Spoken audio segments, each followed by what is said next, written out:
नमस्कार दोस्तों, आप लोगों का इस वीकली करंट अफेयर्स में बहुत बहुत स्वागत है। आज से हम इस फरवरी महीने का जो फर्स्ट वीक है उसका करंट अफेयर्स अर्थात 1 से लेकर 7 तारीख तक के जो भी मोस्ट इंपोर्टेंट क्वेश्चन होंगे उसको यहाँ पर डिस्कस करते हैं। और आइए सबसे पहले हम अपने पहले क्वेश्चन की ओर बढ़ते हैं। और पहला क्वेश्चन है कि अंतर्राष्ट्रीय अंतरिक्ष स्टेशन पर जाने वाले पहले भारतीय कौन होंगे। देखिए क्वेश्चन बहुत ध्यान से पढ़िए। ये लिखा है कि अंतर्राष्ट्रीय अंतरिक्ष स्टेशन जो है उस पे इंटरनेशनल ISS इसको कहा जाता है, ISS इंटरनेशनल स्पेस स्टेशन। तो इंटरनेशनल स्पेस स्टेशन में जो पहले भारतीय जाने वाले हैं वह कौन बनेंगे? शुभांशु शुक्ला। ये शुभांशु शुक्ला जो है भारत के लखनऊ के रहने वाले हैं और यह जो है इंडियन एयरफोर्स में भी है। और जो भारत के इसरो का जो गगनयान मिशन है उस गगनयान मिशन के भी क्या है, यह एक तरह से एक यात्री है। ठीक है, इस गगनयान मिशन के भी यह एक यात्री है। ठीक है, तो इसके बारे में जाने। अब दूसरा क्वेश्चन है, ये देखते हैं। यही है आपके शुभांशु शुक्ला जी। ठीक है, दूसरा क्वेश्चन है कि हाल में ही रोमानिया की रहने वाली सिमोन हालेप अंतरराष्ट्रीय गेम्स से संन्यास ली है और वह किस खेल से संबंधित है। तो सबसे पहले ये जानिए कि यह कहाँ की रहने वाली है? रोमानिया की रहने वाली है। रोमानिया की राजधानी कहाँ पड़ती है? रोमानिया की राजधानी जो है बुखारेस्ट। रोमानिया की राजधानी कहाँ है? बुखारेस्ट। ठीक है, बुखारेस्ट। और यह किस खेल से संबंधित है? टेनिस से संबंधित है। ठीक है, तो इससे पहले जो है यह अभी कुछ दिन पहले इनको डोपिंग की शिकार हुई थी, मतलब डोपिंग कर रहे थे और उस डोपिंग की वजह से जो है इनको जो आयोग घोषित कर दिया गया था, बाहर कर दिया गया था। इससे पहले यह जो है टेनिस में नंबर 1 भी खिलाड़ी रही हैं और 2018 में, और उससे पहले जो है यह 2018 और 2019 में, 2018 में इन्होंने फ्रेंच ओपन जीता था और उसके बाद जो है 2019 में यह जो है विंबलडन भी जीती थी। ठीक है, तो इनके बारे में हो गया कि रोमानिया की रहने वाली है। पहली चीज, ये खिलाड़ी किसकी थी? टेनिस की खिलाड़ी हैं। और दूसरी चीज ये कि 2018 में इन्होंने फ्रेंच ओपन और 2019 में इन्होंने विंबलडन जो है वो उसका अवार्ड जीती थी। यही है। ठीक, आगे यहाँ पे लिखा है कि मिसेज वर्ल्ड 2025 का खिताब किसने जीता है? तो मिसेज वर्ल्ड 2025 का खिताब जो है ये कौन जीती है? तेस्को गेलेई जो है ये जीती हैं। और यह कहाँ की रहने वाली है? यह अफ्रीका की रहने वाली है। और यह फर्स्ट जो है ये अश्वेत महिला है। और एक तरह से देखा जाए तो कहाँ से रहने वाली है? साउथ अफ्रीका के रहने वाले। ठीक, दूसरा क्वेश्चन है आगे कि दक्षिण अफ्रीका में सबसे बड़ा हिंदू मंदिर का उद्घाटन कहाँ किया गया है? तो दक्षिण अफ्रीका में जो सबसे बड़ा हिंदू मंदिर का उद्घाटन किया गया है वह जोहान्सबर्ग में किया गया। ठीक है, जब दक्षिण अफ्रीका की बात आती है तो दक्षिण अफ्रीका की राजधानी कहाँ है? प्रिटोरिया। दक्षिण अफ्रीका की राजधानी कहाँ है? प्रिटोरिया है। ठीक है,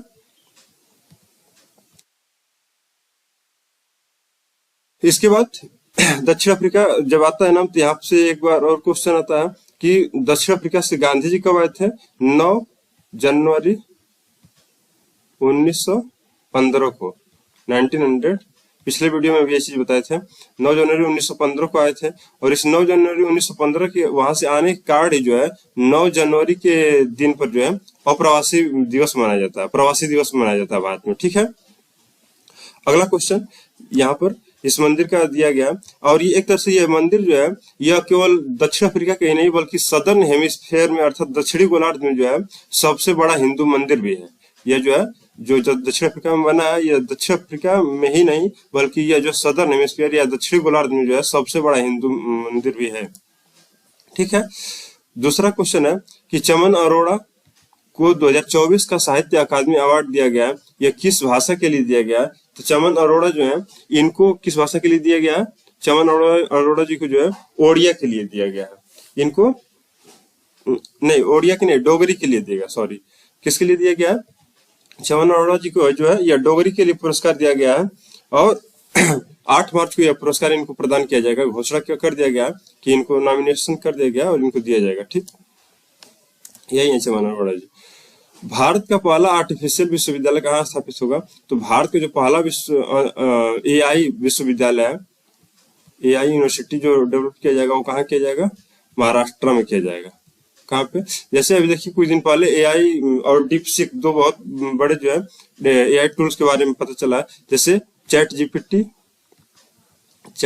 जो है, चैट जीपीटी, और एक ये है चैट जीपीटी जो ये किसका है? अमेरिका का।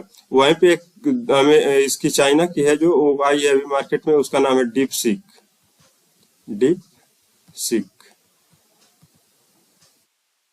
और इस डीपसीक के द्वारा जो है जब ये आया तो एक कुछ दिन में जो है या गूगल प्ले स्टोर पे सबसे ज्यादा डाउनलोड किया जाने वाला ऐप हो गया डीपसीक, और उसके साथ साथ ऐप स्टोर जो एप्पल में चलता है उस पर भी जो है सबसे ज्यादा डाउनलोड किया जाने वाला हो गया। ठीक है, तो अभी इसके बारे में बहुत ज्यादा बात हो रही थी।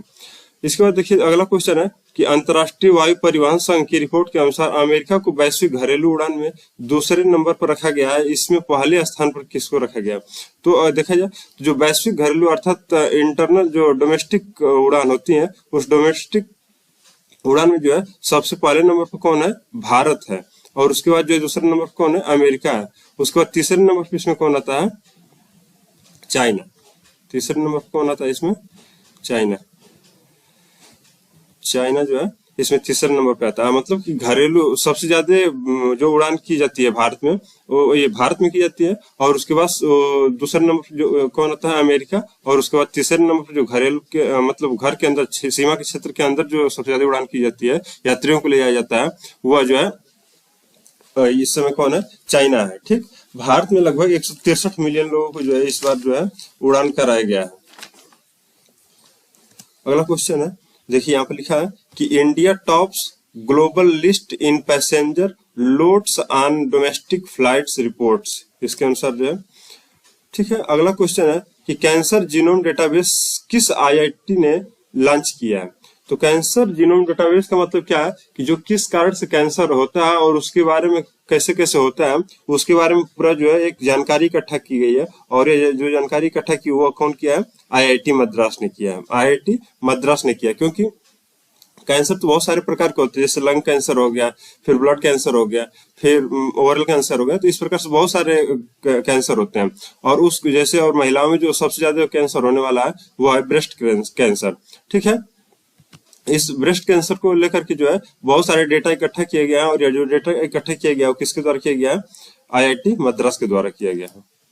ये जो है देखिए, IIT Madras launch first of its kind cancer genome database to transfer cancer research in India.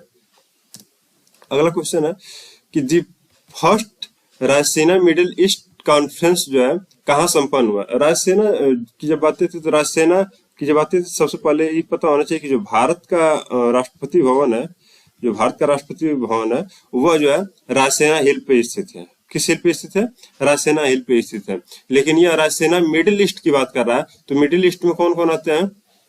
आपका सऊदी अरब आ गया, उसके बाद ओमान आ गया, उसके बाद यूएई आ गया, या और भी जो है जॉर्डन हो गया या इजराइल हो गया। ये सारे देश किस में आते हैं? मिडिल ईस्ट में आते हैं। ठीक, अब मिडिल ईस्ट में जो है एक डायलॉग किया गया था या कॉन्फ्रेंस किया गया था। और वो कॉन्फ्रेंस कहाँ किया गया था? यूएई में किया गया था। कहाँ पर?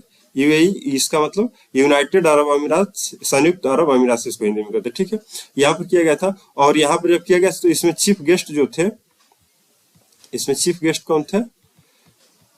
जो इंडिया के इस समय फॉरेन मिनिस्टर हैं एस जयशंकर जी। कौन है? एस जयशंकर जी इसमें चीफ मिनिस्टर, ये चीफ गेस्ट के रूप में वहां पर गए थे। यहाँ पर देखिए, आपको दिखेंगे एस जयशंकर जी जो है ये चीफ गेस्ट के रूप में गए हैं रायसीना मिडिल ईस्ट कॉन्फ्रेंस। और ये देखिए ये कौन कौन किया था यहाँ पर? ऑब्जर्वर रिसर्च फाउंडेशन के द्वारा किया गया था और मिनिस्ट्री ऑफ एक्सटर्नल अफेयर मतलब इंडिया वाला, और उसके बाद जो है यहाँ पर यूएई की जो गवर्नमेंट है उसके द्वारा ये किया गया था। ठीक है, अगला क्या है? विश्व पुस्तक मेले का थीम क्या है? विश्व पुस्तक मेले का थीम इस बार क्या है? क्या इंडिया @75, रिपब्लिक @75, अमृत @75 या महाकुंभ @75?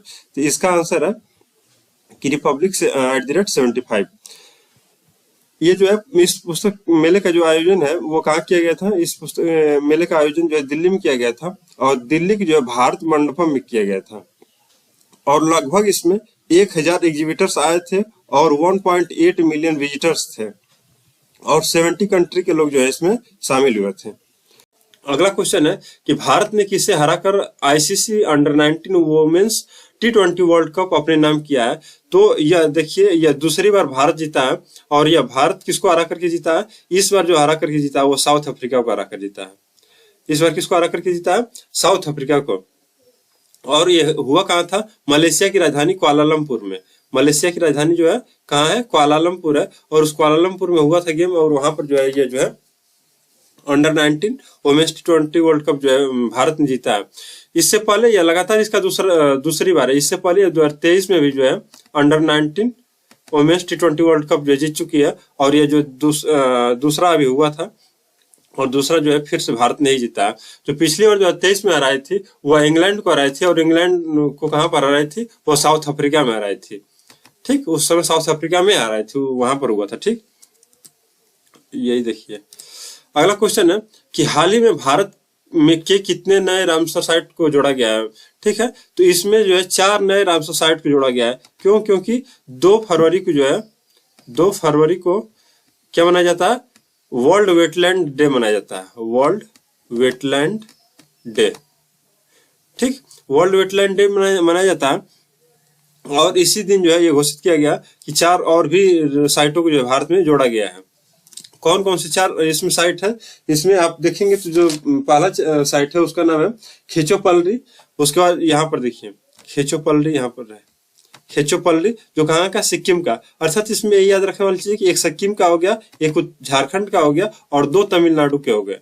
कौन? 2 तमिलनाडु के हो गए। ठीक, खेचोपल्ली, उधवा झील और थरथंगल पक्षी, और इसके बाद जो है सकरकोट्टई जो है, ये सब कहाँ के हैं? ये दोनों जो है सकरकोट्टई और सरथंगल जो है ये जो है तमिलनाडु के हैं, और बाकी एक जो है सिक्किम का और एक जो झारखंड का है। Colonel CK Naidu lifetime achievement पुरस्कार से किसे सम्मानित किया गया है? तो ये देखिए, जो बीसीसीआई का जो नमन अवार्ड हो रहा था उस नमन अवार्ड में भी ये दिया गया। और ये आयोजन कहाँ किया गया था? इसका आयोजन जो किया गया था वो मुंबई में किया गया था। और यह इस बार इसका जो 31st एडिशन था। कौन सा था? 31st एडिशन था। और यह प्रदान किसके द्वारा किया गया? यह आईसीसी के इस समय चेयरमैन है। इससे कुछ दिन पहले जो बीसीसीआई के सचिव थे, लेकिन इस समय जो है आईसीसी के चेयरमैन है, जिनका नाम है जय शाह। और ये जय शाह के द्वारा क्या किया गया? सचिन तेंदुलकर को जो है यह Colonel CK Naidu lifetime achievement पुरस्कार प्रदान किया गया। ठीक है। और अगला क्वेश्चन है कि हाल में ही बहुत कम दूरी की वायु रक्षा प्रणाली वसोर्ट्स का सफल परीक्षण किस संस्था के द्वारा किया गया? तो इसमें देखिए क्या है, मतलब इसका V का मतलब है वेरी, SHO का मतलब हो गया शॉर्ट, R का मतलब हो गया रेंज, A का मतलब हो गया एयर, D का मतलब हो गया डिफेंस, और S का मतलब हो गया सिस्टम। तो इसका मतलब very, short range, air defence system जो है उसी को लिखा है। बहुत कम दूरी की वायु रक्षा प्रणाली का सफल परीक्षण कौन किया है? तो DRDO के द्वारा किया गया है। किसके द्वारा? DRDO के द्वारा किया गया है। ठीक है। सबसे बड़ी चीज ये है कि इसको जो है ये पोर्टेबल है। पोर्टेबल का मतलब कि 1-2 लोग मिल करके इसको क्या कर सकते हैं? कंधे पर ले आकर के इसको जहां पर अगर लॉन्च करना होगा वहां पर ले आकर के इससे लॉन्च किया जा सकता है। ठीक है। अगला क्वेश्चन है कि बजट 2025-26 में कितने लाख तक की आय को कर मुक्त कर दिया गया है? तो पहले जो था ये बजट जो पिछले साल तक था वो 7 लाख अगर किसी व्यक्ति की आय है तो उस पर जो है इसको टैक्स फ्री कर दिया गया था, उसमें कोई इनकम टैक्स नहीं लगता था। लेकिन वर्तमान में जो किया गया वो जो है 12 लाख रुपए तक का ये किया गया। 12 लाख तक की इनकम पे जो है किसी व्यक्ति को जो है अब कोई टैक्स नहीं देना है। और यदि वो जो है जो सैलरीड पर्सन है तो सैलरीड पर्सन को जो है 12.75 उसको 7.5 लाख का जो है या कहीं 75,000 का जो है स्टैंडर्ड डिडक्शन भी दिया जाता है। ठीक है। अगला क्वेश्चन है कि हाल में 21 भारतीय अमेरिकी गायिका को एल्बम में श्रेणी में ग्रैमी पुरस्कार प्रदान किया गया है। तो यह किसको किया गया प्रदान? यह जो है चंद्रिका टंडन को किया गया। किसको? चंद्रिका टंडन को जो है ग्रैमी श्रेणी में जो है ये एल्बम श्रेणी में जो है ग्रैमी पुरस्कार प्रदान किया गया है। अगला क्वेश्चन यही है, ये जो पेप्सिको की वो थी CEO थी उनकी यह जो है सिस्टर है। अगला क्वेश्चन है कि हाल ही में किसने टाटा स्टील मास्टर्स 2025 का खिताब जीता है? वो कौन जीता है?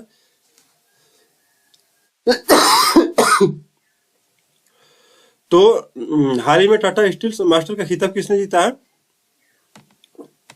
तो आर प्रज्ञानंदा। कौन जीता है? आर प्रज्ञानंदा ने जीता है। और किसको हरा करके जीते हैं? यह जो है डी गुकेश को क्या किए हैं? हरा करके जीते हैं यहाँ पर। और यह जो कहाँ संपन्न हुआ था? यह जो संपन्न हुआ था वो नीदरलैंड में हुआ था।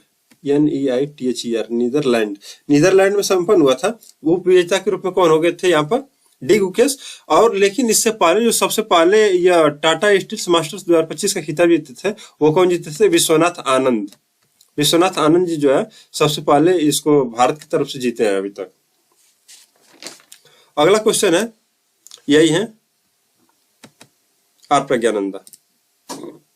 हाल ही में भारत और किस राष्ट्र के साथ संयुक्त सैन्य अभ्यास एक्वेरिन शुरू किया गया है? तो किसके द्वारा किया गया? भारत और मालदीव के बीच जो है एक्वेरिन सैन्य शक्ति अभ्यास होता है। और ये कहाँ किया गया था? इसका आयोजन जो है वो खुद मालदीव में ही किया गया था। यहाँ पर देखिए लिखा है Indo Maldivian joint exercise, military का एक्सरसाइज है। ये किसका एक्सरसाइज है? मिलिट्री का एक्सरसाइज है। और कहाँ किया गया था ये वहाँ ये मालदीव में ही किया गया था। ठीक है, ओपनिंग सेरेमनी 2 फरवरी को ये हुआ था। अगला क्वेश्चन है कि देश का पहला बाघ प्रजनन केंद्र, यहाँ पर बाघ नहीं श्वेत बाघ प्रजनन केंद्र कहाँ प्रारंभ किया जाएगा? ये है श्वेत, व्हाइट कर दीजिएगा। ठीक है, ये कहाँ है? ये जो इसको बनाए किया जाएगा प्रारंभ मध्य प्रदेश में। ठीक है, मध्य प्रदेश में जो है देश का पहला बाघ प्रजनन केंद्र जो है स्थापित किया जाएगा। लेकिन इससे पहले ये जानने की जो बाघ है उसको संरक्षण के लिए जो है एक बार टाइगर प्रोजेक्ट भी लॉन्च किया गया था 1973 में। 1973 बाघ की देख रेख और उनकी संख्या को बढ़ाने के लिए जो है 1973 में जो है प्रोजेक्ट टाइगर लॉन्च किया गया था। और प्रतिवर्ष जो है लगभग 29 जुलाई को जो है 29 जुलाई को क्या मनाया जाता है? टाइगर डे मनाया जाता है। ठीक है, अगला क्वेश्चन, समान नागरिक संहिता के संदर्भ में किसकी अध्यक्षता में गुजरात सरकार ने एक पैनल का गठन किया है? तो यह जो सुप्रीम कोर्ट की एक पूर्व जज रही है ना, चीफ जस्टिस नहीं है, इनका नाम है रंजना देसाई। यहाँ पर रंजन लिखा गया। रंजना देसाई की अध्यक्षता में जो है एक कमेटी का गठन किया गया। और वो कमेटी में बताई कैसे जो है गुजरात में भी जो है यूसीसी लागू किया जा सकता है। यूसीसी का मतलब होता है यूनिफॉर्म सिविल कोड, समान नागरिक संहिता। जैसे भारत में अगर कोई क्राइम होता है तो उस क्राइम को के लिए सबको एक समान कानून है। तो इसी प्रकार जो है उत्तराधिकार हो गया, या ये कहें कि जो शादी विवाह है उसमें सब में जो है एक तरह से कानून लागू करने के लिए जो है ये बनाया जा रहा है। तो जैसे अभी सबसे पहला राज्य जो यूसीसी को लागू करने वाला बना है वो ये कौन बना है? उत्तराखंड। कौन बना है? उत्तराखंड। अभी 27 तारीख को ही अपने यहाँ क्या किया? यूसीसी को लागू किया। यही जो है रंजना देसाई। हाल ही में नवीन चावला का स्वर्गवास हो गया, वो कौन थे? तो देखिए यहाँ पर क्या चीफ इलेक्शन कमिश्नर थे, या चीफ इंफॉर्मेशन कमिश्नर थे, या चीफ विजिलेंस कमिश्नर थे, या CJI chief justice of India थे? तो कौन थे? CEC अर्थात चीफ इलेक्शन कमिश्नर थे। ठीक है, और ये जब 2009 में चुनाव हुआ था तो उस समय क्या थे? उस समय CEC थे। ठीक, उसके बाद अगर देखा जाए तो ये अभी 70 वर्ष की अवस्था में इनका देहांत हुआ है। और ये इससे जब यहाँ पर आया बात इसका CEC का, तो चीफ इलेक्शन कमीशन की बात जब बात करते हैं तो 25 जनवरी 1950 को जो है ये बना था। इसीलिए 25 जनवरी को जो है राष्ट्रीय मतदाता दिवस भी मनाया जाता है। ठीक है, और भारत की जो फर्स्ट CEC थे चीफ इकोनॉमिक चीफ CEC मतलब चीफ इलेक्शन कमिश्नर थे, वो कौन थे? सुकुमार सेन थे। कौन थे? सुकुमार सेन। ठीक है, और अगला क्वेश्चन यही है, कौन? नवीन चावला। आगे देखिए, सम्मानजनक मृत्यु का अधिकार लागू करने वाला भारत का पहला राज्य कौन बन गया है। तो सम्मानजनक मृत्यु जो है अगर देना हो तो कौन राज्य बना है, कर्नाटक। सम्मानजनक मृत्यु का मतलब यदि कोई व्यक्ति जो है जो लाइफ सपोर्टिंग सिस्टम पे चल रहा है और लाइफ सपोर्टिंग सिस्टम को हटा लेने के बाद अगर उसका देहांत हो जा रहा है तो उसको जो है अलाउ कर दिया कौन, ये कर्नाटक सरकार। अगर कोई व्यक्ति निष्क्रिय पड़ा हुआ है तो उसके लिए जो कर्नाटक सरकार कहा कि अगर लाइफ सपोर्ट सिस्टम उसके हटाते ही अगर ऐसा लग रहा है कि वो डेथ हो जाएगा तो उसको क्या किया जा सकता है, हटाया जा सकता है, अगर वो उसकी इच्छा है तो। उसके बाद रक्षा मंत्रालय को बजट 2025-26 में कितनी राशि आवंटित किया गया है। तो इस बार के बजट में जो सबसे ज्यादा पैसा दिया गया वो किस मंत्रालय को, यह दिया गया है डिफेंस मिनिस्ट्री को। 4,91,732 करोड़ का जो है इसको एलोकेशन किया गया है, बजट में दिया गया। ठीक है। बजट 2025-26 में किसान क्रेडिट कार्ड की सीमा को 3 लाख से बढ़ाकर कितना कर दिया गया है। अब जो है किसान क्रेडिट कार्ड के थ्रू जो है कोई व्यक्ति मतलब मैक्सिमम 5 लाख रुपए तक क्या कर सकता है, ले सकता है। ठीक, इससे पहले कितना था इसका क्राइटेरिया, 3 लाख रुपए था। अगला क्वेश्चन है कि हाल में ही अमेरिका ने किस अंतर्राष्ट्रीय संगठन से बाहर निकलने के लिए कार्यकारी आदेश पर हस्ताक्षर कर दिया है। तो यह जो है अभी कुछ दिन पहले इसने जो है WHO से बाहर निकलने के लिए बोला था। ठीक, WHO से। और अभी इस समय जो है वह अंतरराष्ट्रीय संयुक्त राष्ट्र मानवाधिकार अर्थात UNHC, United nation human right council से बाहर निकलने की बात बोला है। और अभी जिस समय वीडियो बना रहे हैं उस समय भी कुछ देर पहले ये एक न्यूज आया है कि अब जो भारत अमेरिका जो है वो ब्रिक्स से भी बाहर निकलने के लिए कह रहा है। वो ब्रिक्स से भी बाहर निकलने के लिए जो है ये 20 कंट्री जो है इससे बाहर निकलने, ब्रिक्स कर रहे हैं, इससे G20 जो है G20 से भी बाहर निकलने के लिए बोला है। ठीक,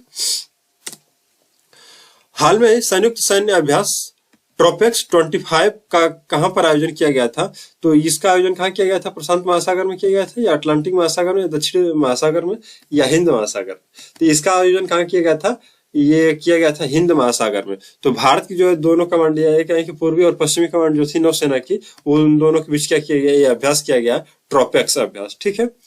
तो यदि अगर आप लोगों को ये वीडियो अच्छा लगा हो और जानकारी अच्छी मिली हो तो इस चैनल को लाइक कीजिए, शेयर कीजिए और सब्सक्राइब कीजिए। बहुत बहुत धन्यवाद आप लोगों का।